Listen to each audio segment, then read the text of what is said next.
One of the most important aspects of Passover, and one of the major reasons I think people come back to Judaism, is in search of community.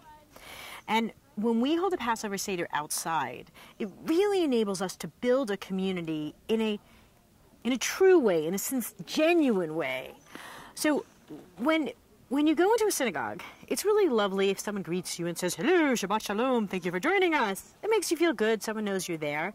But then you sit in your seat and you don't really, the rabbi talks, the cantor sings, you respond, but you don't really interact with somebody.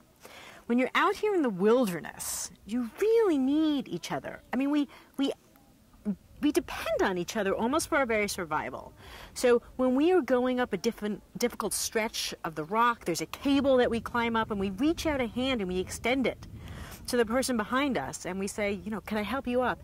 And I tell people, look, even if you don't need a hand, take it anyway, because how often in life does someone offer you a hand? And so through those interactions of all helping each other through the difficulties of journeying through the wilderness and watching out for each other, oh, you're getting a little sunburn, here, have some sunscreen. Oh, are you drinking enough water? Here, have a little water. We all help each other out. We depend on each other.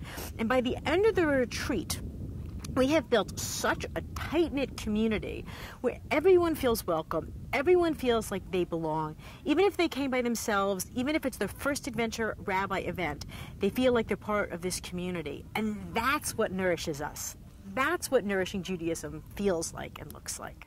The desert is absolutely the right place to be telling this story. I mean, you sit around your dining room table and you tell the story, and it's lovely, and there's continuity, and you're passing it on. The core of this story is that the Israelites went down to Egypt as a family. They come out, 600,000 people, and then they wander in the wilderness and become a nation. It's the wilderness experience that enables them to become a nation.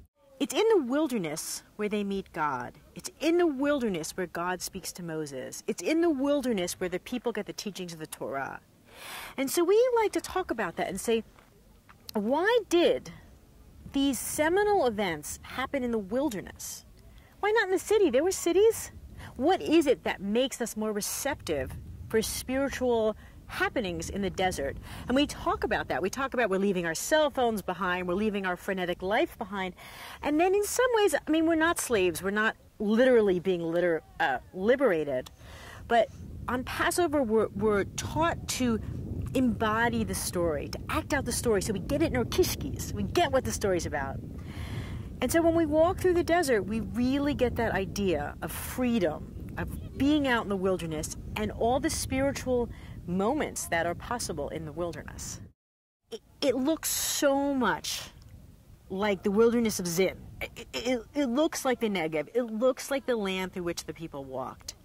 And it's just this amazing feeling of, hey, Moses, hey, Miriam, hey, Aaron, it worked. It worked. All 600,000 of you made this trek through the wilderness, and here we are thousands of years later going through the wilderness as Jewish people. Your ideas were good. They held out, guys. The Jewish concept of God has actually changed drastically through the centuries. As we've come to learn more about the world in which we live, we've upgraded our concept of God so that it fits the world as we experience it. So maybe 2,000 years ago, it made a lot of sense to believe, as it says in the Bible, that if you behave, God will send you rain in its season.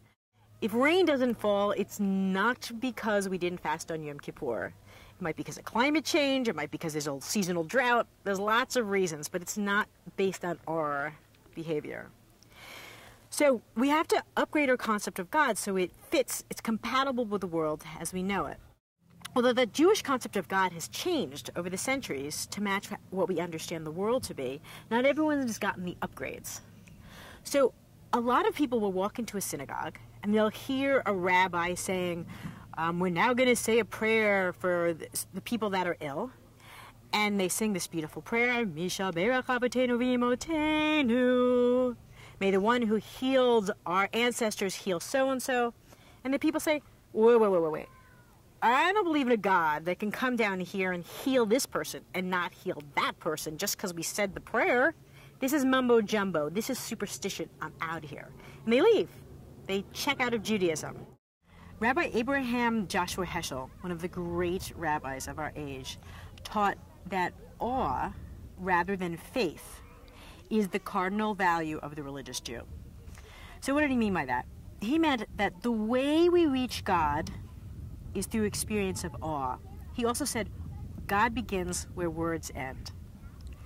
So how do you get to a place of awe, to where you're standing there saying, wow, and there's just no words come forth? There's many ways to reach those moments, but one of them is in the wilderness, with a vista that just literally takes your breath away. Now another way is through reading scripture or prayers. But for a lot of us, we read the liturgy or we read the Torah, and the words just fall flat. They're supposed to move us to a space of awe, but they just don't. So when you combine those two experiences, you take the wilderness, you take that spiritual experience so many of us feel so easily out here. We don't have to work at it. And you use that as a springboard. So you're already feeling elevated, and then you read from the Bible, or then you read from the liturgy. Suddenly, the words, the ancient words, take on the power that they were supposed to take on all along. And then, when you go back into the synagogue, and you hear those words again, the echoes of your wilderness experience follow you into the sanctuary, and you feel the words just imbued with all the spiritual richness that they had when you were in the wilderness. We read the story of the Exodus directly from the scroll, from the Torah scroll. Now, most people read the story, but they don't necessarily read it actually from the Torah scroll. But part of what we're trying to do is that we're trying to take the spiritually rich experience that people have out here and ignite their Judaism. And for a lot of people that come on our trips, they've never seen a Torah up close. The Torah is the thing that the rabbi keeps up in the ark to keep it safe. No one can touch it, no one can hold it. And what we're trying to do is create a relationship between the people and their Torah. So we pull the Torah out, we unscroll it, we say, here's your Torah, hold it, it's yours. Take it, embrace it. And people hold the Torah, and some of them are weeping. They've never been asked to hold the Torah. They've never been allowed to hold the Torah. And they hold the Torah. And in this year, we had Cantor who sang the words. She chanted the Hebrew and she chanted in the English. And it really gave people the opportunity to engage with their history, with their tradition, with their Torah. Elijah the prophet has a huge presence on the holiday of Passover. And in the Talmud, when the rabbis are unsure of an answer to a question, the Talmud says, Elijah will answer it for us in the days to come, in the time to come. And Elijah's presence at the Seder, he holds the space of unanswerable questions. He gives us permission to ask questions that no one can answer. And if Moses had been called from God from the burning bush today, he would have just walked right by it because his cell phone would have rang. And the amazing moment happens when God notices that Moses turned aside to notice the bush. So one of the things that we work on a lot out here is just reminding people, inviting people to just slow down. Our lives are busy. And just be fully present, noticing this amazing environment. What I hope that happens is people come on our retreats and let the wilderness awaken their Judaism. And then they go back to their synagogues, they go back to their hometowns, they go back from whence they came, and help us transform Judaism so it can ignite another generation of Jews as we continue this long line of continuity that began all the way back with Abraham and Sarah.